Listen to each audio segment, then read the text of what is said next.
back to another episode of Focus On. I'll be your host, Abby Elsterman, and with me today we have Executive Director of the S.O.N.S Youth Foundation, Mr. Tyrone Burrell. How are you doing today, Mr. Burrell? Very good, very good. So, what type of organization is S.O.N.S, and what does the acronym S.O.N.S stand for? Okay. S.O.N.S is a nonprofit youth-serving organization and actually stands for Save Our Neighborhoods and Streets. Okay. How long ago was S.O.N.S started, and how did you get involved with it? 20 years ago. 20 years, wow. And I was the founder, along with some support from some really great other men who just cared for kids in the community. So 20 years ago, started out with a basketball league for kids who were kind of at risk, because 20 years ago there was a lot of gang banging, drug dealing going on in Port Huron, and it was just a response to develop some relationships with some kids I knew who were maybe on the brink of trouble, and that's how S.O.N.S got started. Where are you located? Currently, we are in the Dell Hut housing community in a converted 4-bedroom apartment that the Housing Commission has generously allowed us to use. But most of our program and activities happen in other locations. So the apartment is more of like the office, paperwork place? Right. Okay. Right. The Dream Center. The Dream Center, okay. Is there a little plaque on the door that says Dream Center? Is that just... That's just me talking off the top of my head. That's just you talking, all right. How many youth does S.O.N.S reach? About 1,500 kids annually. 1,500 kids, wow. And are those all documented as being part of specific programs, or they just, wow. Yeah. We, we'll reach over 500 kids with our partnership with the 21st Century Horizon program that does after school. Okay. And we've got a number of kids across the board with so many of our other programs. And what do you hope to accomplish? What's the mission statement of S.O.N.S? Well, the mission statement is to disciple urban youth and to positively influence their families and environment through programs and activities centered in the purpose, person, and power of the Lord Jesus Christ. So we're a faith-based organization with a holistic ministry that, we want to see kids develop their full potential spiritually, academically, culturally, and socially. So you're a very well-rounded program, Yeah. reaching kids from every aspect. Yeah, when you take all that together, we actually hope for transformation, where the culture for our young people, instead of peer pressure being the negative thing that influences a culture, that if we get enough kids, that this positive pressure, so when we think of peer pressure, it's positive to do the right thing. And you said earlier you're helping kids academically. Are there any homework programs you try to get kids into college? Yes, definitely. As I mentioned earlier, in partnership with the 21st Century, we do college readiness for, believe it or not, third, fourth, and fifth graders at elementary level. Wow. We're in 8 elementary schools for 8-week sessions, the two middle schools in the city, and then our talented 10th high school college and career readiness program is very rigorous, and that meets at SC4 once a week. What's some of the impact you've noticed on the youth? Are there any children that stand out from over the years? Most definitely.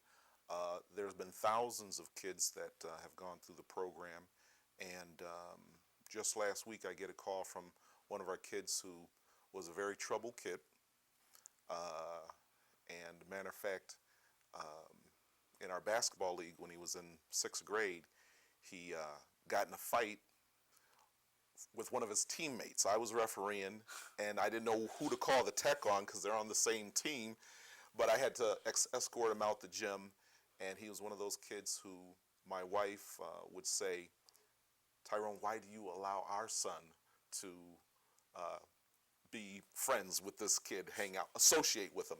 Well, I say he changed so much over the course of time that when he had graduated, he sent my wife flowers for Mother's Day.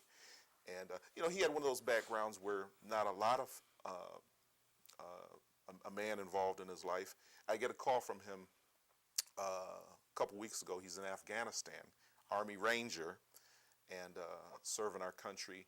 And he's like, Mr. Burrell, just wanted to call, say I love you, and was just thinking about you. We have our 20th year anniversary coming up, and he was hoping to be able to make it, but he can't get away. I had another young man get ordained into the ministry a few weeks ago, and so those are some good stories. We've got kids who are doctors, um, in all kind of different professions. We have kids. Our current basketball coordinator, Mondale McClarty, is a young man who was a player in the league, and so we've got a lot of outstanding young people. Miguel Ferry is our talented 10th president this year, and he was served a stint over the summer in Washington, D.C. for a Homeland Security conference, and was elected the president of that group, or the president of the United States in their mock scenario. And so we've got some great kids coming from, the different schools in the city, and we're really proud of. Aside from Century 21, how is the community involved? Well, we're supported through the United Way of St. Clair County. The Atchison Foundation and community foundations have been very kind to us, the S.O.N.S Foundation. We have a couple events. May 30th will be our annual banquet fundraiser, a golf outing, and so just individuals who, share our vision and passion for reaching young people.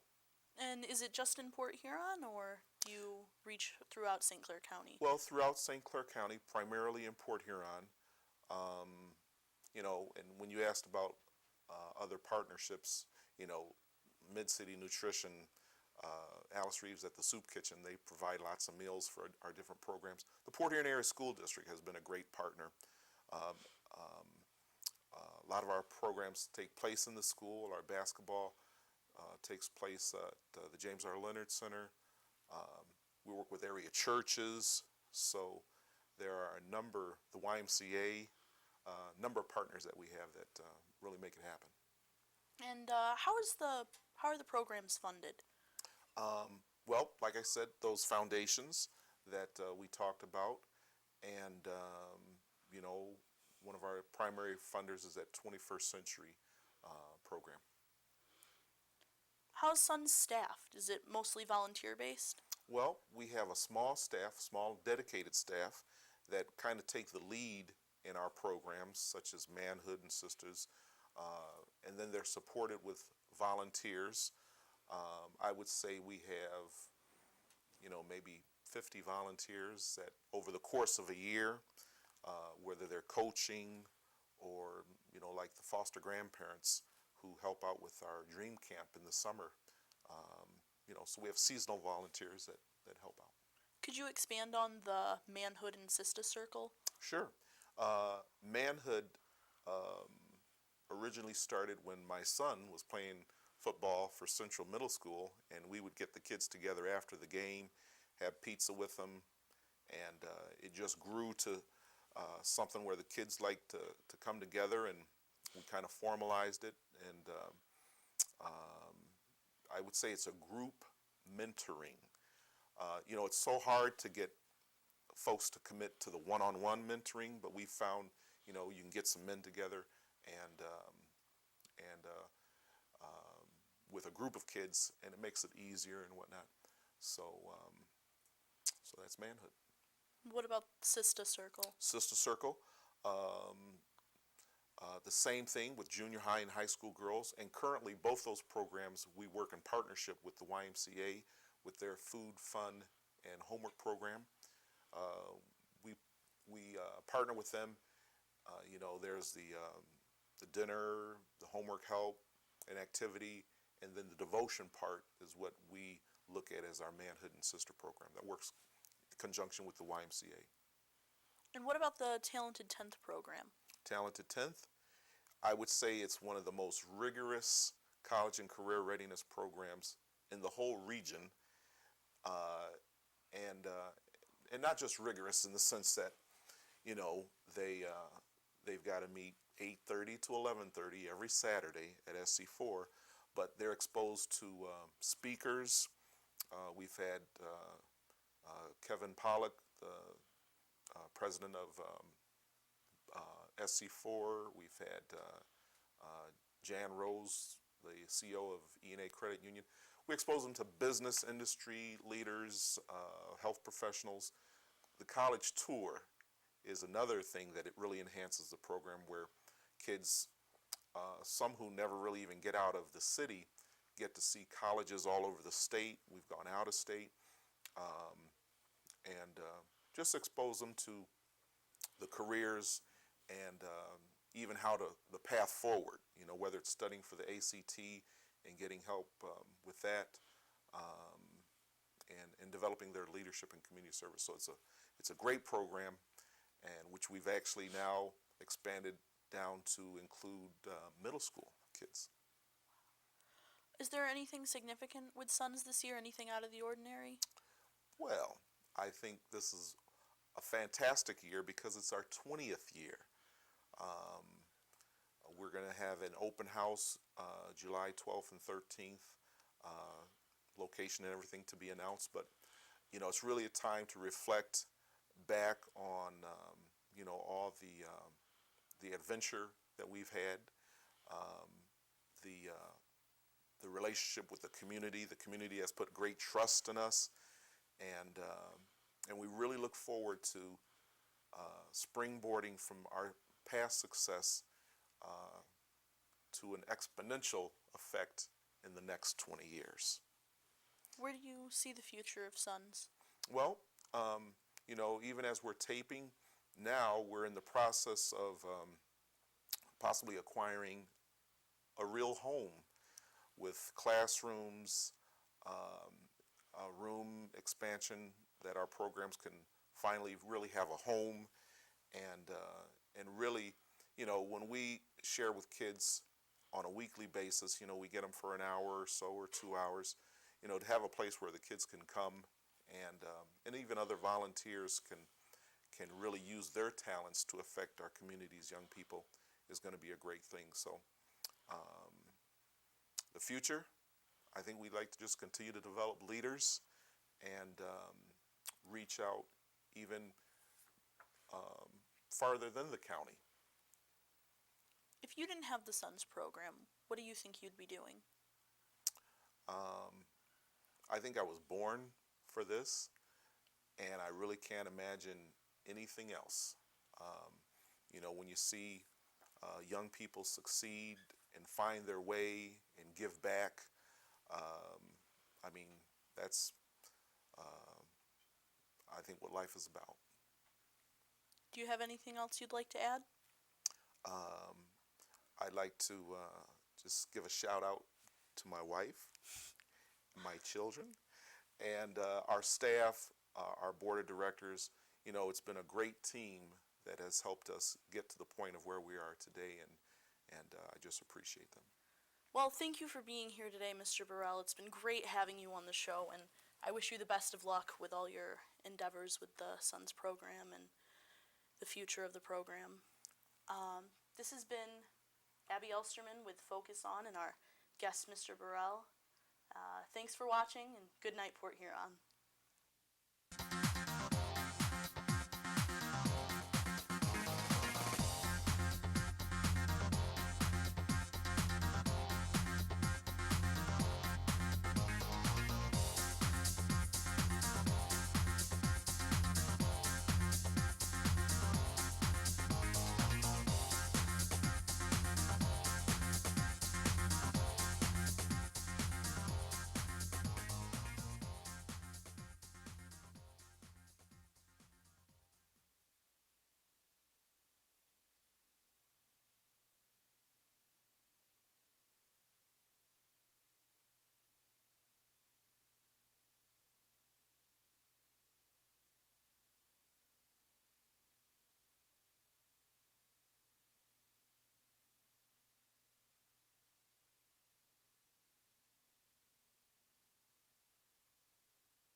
no. Right. And again, it's and there were a couple, probably maybe another 3 or 4 attempts to organize. But what happened is because after the Civil War, you let another 5-year block of time go by. Well, those seasoned veteran soldiers get a little comfortable. And they went back home, they're raising their own families, and they're no longer ready to go marching off to war. Sure, they've had enough of it. Yes, they had. Right. And so we saw that happening, and it became more and more difficult to organize the Irish movement from that point on. So let's bring it into the current time then. What's happening in the present day with the Fenians?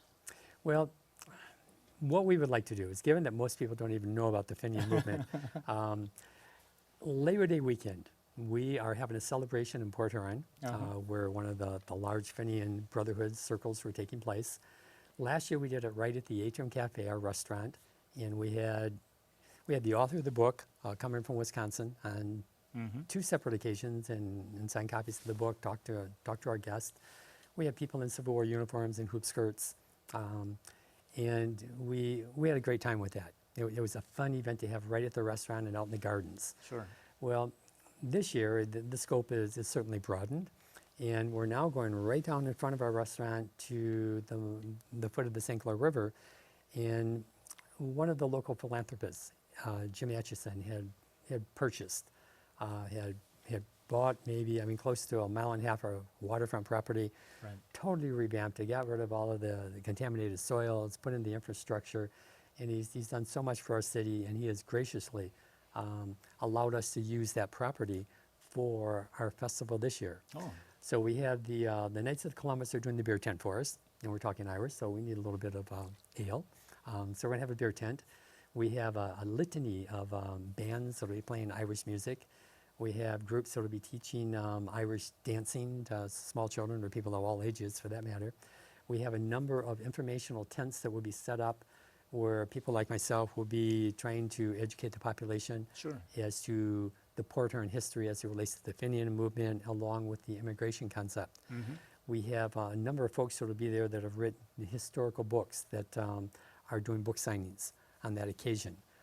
We have the St. Clair Sportsman's Club. They're sending a contingent of musketeers and a cannon brigade in the full regalia, the attire of the appropriate time period.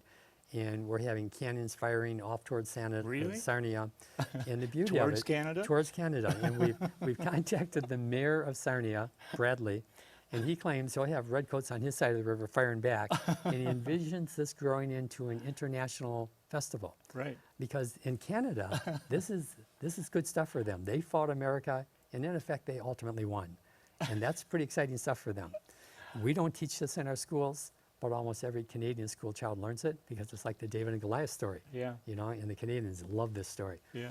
So they're kind of geeked, they're excited about having this happen. Sure. Certainly with the War of 1812 and all the celebrations over there, that they really celebrate that war. They're excited that here's another facet of their history that Right. can be commemorated. We can glorify it and make people aware of it. Sure. Well, especially when you can educate the population today as to the relationships between the two countries. Sometimes rocky, sometimes friendly, and hopefully friendlier now. Yes. Yeah. And turn it into a festival to educate the children and on historic sense. Why, that's great. Speaking of children, we have all kinds of games and activities for kids to come over.